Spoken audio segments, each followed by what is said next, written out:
What do people think of when they imagine paradise? Do they picture being surrounded by nature, away from the hustle and bustle of the city, in a peaceful place where the sky is blue and the sun always shines? Or is it something else? What if it was less about the place you were in and more about the people you were with? A place where you feel safe, where you feel accepted, where you feel included, where I feel I can be without any judgment. I was lucky enough to find such a place and to have been able to call it my home for a while. But even the most beautiful paradise couldn't prevent reality from catching up with us.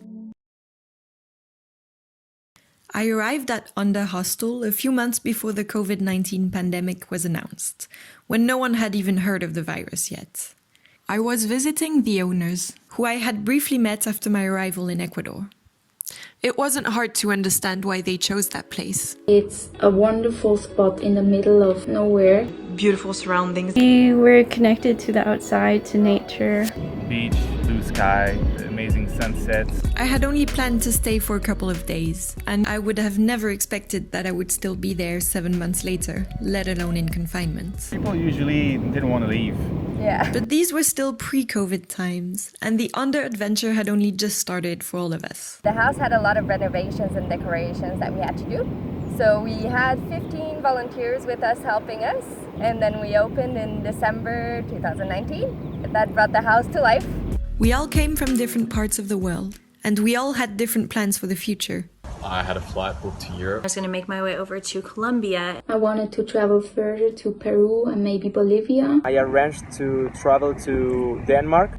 But for a while, we had all found a place to unwind and recharge. I met a lot of incredible people, very good energy in that hostel. A vortex of love. We created this sense of community. These people quickly became my family. I met friends for life there. It was the closest place I found at home. We all felt like a family. I got all my sisters with me. Oh, oh, oh. We are. And suddenly, everything changed.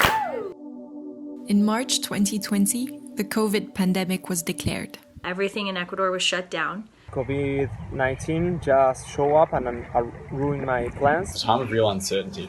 We all had to cancel our flights and were told we were not allowed to leave the hostel. The first thing we did is create a bubble. We had no contact with the neighbors, with anyone else. We did a meeting for everyone to be on the same page, to know what the rules were. And Matt and I were the ones going to buy the groceries for everyone because we had 17 people with us. And then when we came back, we showered, we changed, we did everything right because we were so scared of bringing the virus back to the hostel. Wash your hands. And in the beginning, it was actually fun. We spent an afternoon also cutting vegetables and freezing them. So at least if we couldn't go out because the virus got in, then we were okay. We had food. We're chopping vegetables for the end of the world. But over time, the stress and worries, it got to people. It did become suffocating. We couldn't even go for walks. We had a curfew from 2 p.m. We didn't know how long it was going to last.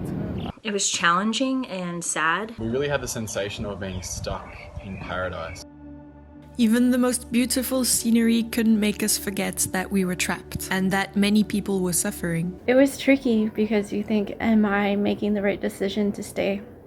Should I go home? Is it safe here? Am I being naive to stay? But at least we had each other. We did the group meditation, group discussions, just to show everyone that everyone was there for them. We created such a safe space for us to express our emotions. It really helped me a lot. We did yoga together, so basically we tried to keep busy. Yeah. Onda was the perfect place because they treated us like family. They made sure we felt safe and protected and loved. But all good things come to an end. And slowly, Onda's residents started leaving one by one. And eventually went from 17 to 3 of us. I was sad to leave. I'm never letting go. But I'll always cherish these memories. it was magical. Magical. Magical. Magic. Magical. Life continued for all of us. I am working and studying. Riding that unemployment train. Living and working in a national park. I'm living in Ecuador. By the end of October, we reopened the hostel. And me? I'm now learning to make videos.